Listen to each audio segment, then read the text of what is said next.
Welcome to my YouTube channel. दोस्त, मैं आज आप लोग को हिंदी व्याकरण के छंद की परिभाषा को पूरा बात करने वाले हैं। छंद कितने प्रकार का होता है, छंद क्या होता है, इसके अंग कितने होते हैं, आप लोग को पूरा डिटेल मैं आप लोग को इस वीडियो के माध्यम से पूरा बताऊंगा। चलिए मैं अपने वीडियो को स्टार्ट करते हैं। दोस्त, छंद की परिभाषा क्या होता है, चलिए मैं आप लोग को बताते हैं। छंद शब्द चद धातु से बना है जिसका अर्थ होता है खुश रहना। समझ में आया आप लोग को? तो हमारे कमेंट बॉक्स में जरूर बताइएगा। छंद शब्द चद धातु से बना है जिसका अर्थ होता है खुश रहना। हिंदी साहित्य के अनुसार अक्षर अक्षरों की संख्या, मात्रा, गणना, यति, गति से संबंधित किसी विषय पर रचना को छंद कहा जाता है। अर्थात निश्चित चरण, लय, गति, वर्ण, मात्रा, यति, तुक, गढ़ से नियोजित पद रचना को छंद कहते हैं। चलिए मैं आप लोग को फिर से एक बार दोहरा देता हूँ। देखिए, छंद शब्द चद धातु से बना है जिसका अर्थ होता है खुश रहना। हिंदी साहित्य के अनुसार अक्षर अक्षरों की संख्या, मात्रा, गणना, यति, गति से संबंधित किसी विषय पर रचना को छंद कहा जाता है। अर्थात निश्चित चरण, लय, गति, वर्ण, मात्रा, यति, तुक, गढ़ से नियोजित पद रचना को छंद कहते हैं। और बात करेंगे छंद के अंग कितने होते हैं। छंद की परिभाषा तो आप लोग को जान ही गए होंगे, लेकिन इसके छंद के अंग को आप लोग को बताते हैं। देखिए, छंद के अंग 7 प्रकार के होते हैं। पहला एक मात्रा होता है, दूसरा चरण और पाद, और तीसरा वर्ण और मात्रा, चौथा यति, पांचवा गति, छठवां तुक, सातवां गढ़। मतलब यही देख आप स्क्रीन पर देख रहे हैं, 1 पॉइंट मात्रा है, 2 पॉइंट चरण और पाद, तीसरा पॉइंट वर्ण का मात्रा, चौथा पॉइंट यति, पांचवा पॉइंट गति, और छठवां पॉइंट तुक, सातवां पॉइंट गढ़। और चलिए मैं छंद में मात्रा का अर्थ आप लोग को बता रहे हैं। आप लोग छंद के अंग ही जान गए होंगे, छंद की परिभाषा भी जान गए होंगे। चलिए छंद में मात्रा का अर्थ बताते हैं। और वर्ण के जो उच्चारण में जो समय लगता है उसे ही मात्रा कहा जाता है। समझ में आया आप लोग को? वर्ण के उच्चारण में जो समय लगता है उसे ही मात्रा कहा जाता है। जैसे आप कोई भी मात्रा लिखते हैं तो या उच्चारण उसका शब्द लिखते हैं तो उसे लिखने में आप लोग को समय लगता हो तो उसी को मात्रा कहते हैं। चलते आगे बढ़ते हैं। अर्थात वर्ण को बोलने में जो समय लगता है उसे मात्रा कहते हैं, और जो शब्द को बोलने में जो समय लगता है उसे भी मात्रा कहते हैं। अर्थात किसी वर्ण के उच्चारण काल की अवधि मात्रा भी कहलाती है। कोई भी वर्ण के शब्द या उच्चारण की काल का समय जो बीता होता है या आने वाली होती है उसे भी मात्रा कहलाती है। चरण या पाद, चरण या पाद क्या होता है चलिए आप लोग को बताते हैं। एक छंद में 4 चरण होते हैं। एक छंद में 4 चरण होते हैं। चरण छंद का चौथा हिस्सा होता है। चरण छंद का चौथा हिस्सा होता है। चरण को पाद भी कहा जाता है। हर पाद में वर्णों या मात्राओं की संख्या निश्चित होती है। चरण या पाद 2 प्रकार के होते हैं। चरण या पाद 2 प्रकार के होते हैं। पहला समचरण, दूसरा विषम चरण। समचरण का परिभाषा आप लोग को बता रहे हैं। समचरण दूसरे व और चौथे चरण को समचरण कहते हैं। समचरण किसे कहते हैं? दूसरे और चौथे चरण को समचरण कहते हैं। विषम चरण किसे कहते हैं? पहले और तीसरे चरण को विषम चरण कहते हैं। पहले और तीसरे चरण को विषम चरण कहते हैं। वर्ण मात्रा की परिभाषा आप लोग को बता रहे हैं। छंद के चरणों को वर्णों की गणना के अनुसार व्यवस्थित किया जाता है। छंद में जो अक्षर प्रयोग होते हैं उन्हें वर्ण कहते हैं। फिर से आप लोग को बता रहे हैं, छंद के चरणों वर्णों की गणना के अनुसार व्यवस्थित किया जाता है।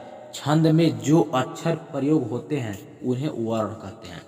वर्णों के उच्चारण में जो समय लगता है उसे मात्रा कहते हैं। वर्णों के उच्चारण में जो समय लगता है उसे मात्रा कहते हैं। वर्ण की दृष्टि से दो प्रकार के होते हैं। वर्ण की दृष्टि से दो प्रकार के होते हैं। पहला ह्रस्व लघु वर्ण, दूसरा दीर्घ वर्ण। लघु वर्ण में एक मात्रा होती और दीर्घ वर्ण में दो मात्राएं होती। लघु का चिन्ह आप देखे ही होंगे, यह गुरु का चिन्ह आप देखे ही होंगे, यश होता है और आई। यति, यति क्या होता है? पद का पाठ करते समय गति को तोड़कर जो विश्राम दिया जाता है उसे यति कहते हैं। यति, पद का पाठ करते समय गति को तोड़कर जो विश्राम दिया जाता है उसे यति कहते हैं। सरल शब्दों में छंद का पाठ करते समय जहाँ पर कुछ देर के लिए रुकना पड़ता है उसे भी यति कहते हैं। सरल शब्दों में छंद का पाठ करते समय जहाँ पर कुछ देर के लिए रुकना पड़ता है उसे भी यति कहते हैं। इसे विराम और विश्राम भी कहा जाता है। इसे विराम और विश्राम भी कहा जाता है। चलिए गति आप लोग को बता रहे हैं। गति का परिभाषा क्या होता है? पद के पथ में जो बहाव होता है उसे गति कहते हैं। पद के पथ में जो बहाव होता है उसे गति कहते हैं। अर्थात किसी छंद को पढ़ते समय जब एक प्रवाह का अनुभव होता है उसे गति या लय कहा जाता है। हर छंद में विशेष प्रकार की संगीतात्मक लय होती है जिसे गति कहते हैं। इसके ठीक न रहने पर गति भंग दोष हो जाता है। चलिए तुक का परिभाषा बता रहे हैं आप लोग। समान उच्चारण वाले शब्दों के प्रयोग को ही तुक कहा जाता है। छंद में पदांत के अक्षरों समानता तुक कहलाती है। गढ़ का परिभाषा बता रहे हैं। वार्णिक छंदों की गणना गढ़ के क्रमानुसार की जाती है। 3 वर्णों का एक गढ़ होता है। गढ़ों की संख्या 8 होती है। और छंद कितने प्रकार के होते हैं, मैं आप लोग को छंद बताएंगे कितने प्रकार के होते हैं। छंद की परिभाषा क्या होता है। मात्रिक छंद, देखिए छंद के प्रकार, छंद मुख्यतः 4 प्रकार के होते हैं। पहला छंद मात्रिक छंद, दूसरा वार्णिक छंद, तीसरा वर्णिक वृत्त छंद, चौथा मुक्त छंद। चलिए मैं इन मात्रिक छंद, वर्णिक छंद और वर्णिक वृत्त छंद, मुक्त छंद, इसके परिभाषा आप लोग को बता रहे हैं। देखिए मात्रिक छंद की परिभाषा, मात्रा की गणना के आधार पर की गई पद की रचना को मात्रिक छंद कहते हैं। मात्रा की गणना के आधार पर की गई पद की रचना को मात्रिक छंद कहते हैं। अर्थात जिन छंदों की रचना मात्राओं की गणना के आधार पर की जाती है उन्हें मात्रिक छंद कहते हैं। जिनमें मात्राओं की संख्या लघु, गुरु, यति, गति के आधार पर पद रचना की जाती है उसे मात्रिक छंद कहते हैं। जैसे में बंदऊ गुरु, पद पदुम परागा, सुरुचि सुबास सरस अनुरागा, अम्यु मुरियम चूरन चारु, समल सकल भौरज परिवारु। आप जैसे में आप देख लिए, फिर से देख लीजिए। बंदऊ गुरु, पद पदुम परागा, सुरुचि सुबास सरस अनुरागा, अमीय मुरियम चूरन चारु, समन सकल भौरुज परिवारु। मात्रिक छंद के भेद, पहला सम मात्रिक छंद, दूसरा अर्ध मात्रिक छंद, तीसरा विषम मात्रिक छंद। और सम मात्रिक छंद का परिभाषा आप लोग को बता रहे हैं। जहाँ पर छंद में सभी चरण समान होते हैं उसे सम मात्रिक छंद कहते हैं। समझ में आप लोग को? फिर से एक बार बोल रहे हैं। जहाँ पर छंद में सभी चरण समान होते हैं उसे सम मात्रिक छंद कहते हैं। जैसे में मुझे नहीं ज्ञात कि मैं कहाँ कहूँ, प्रभो यहाँ हूँ अथवा वहाँ हूँ। देखिए आप लोग को, जैसे मैं मुझे नहीं ज्ञात कि मैं कहाँ हूँ, प्रभु यहाँ हूँ अथवा वहाँ हूँ। अर्धमात्रिक छंद किसे कहते हैं? जिसमें पहला और तीसरा चरण में एक समान होता है तथा दूसरा और चौथा चरण में उनसे अलग होते हैं लेकिन आपसे में एक जैसे होते हैं, उसे अर्धमात्रिक छंद कहते हैं। और विषम मात्रिक छंद किसे कहते हैं? जहाँ चरणों में 2 चरण अधिक समान न हो उसे विषम मात्रिक छंद कहते हैं। ऐसे छंद प्रचलन में कम होते हैं। दोस्त आज के लिए इतना ही। चलते हैं अगले नेक्स्ट टॉपिक के बारे में आप लोग को पूरा डिटेल बताऊंगा।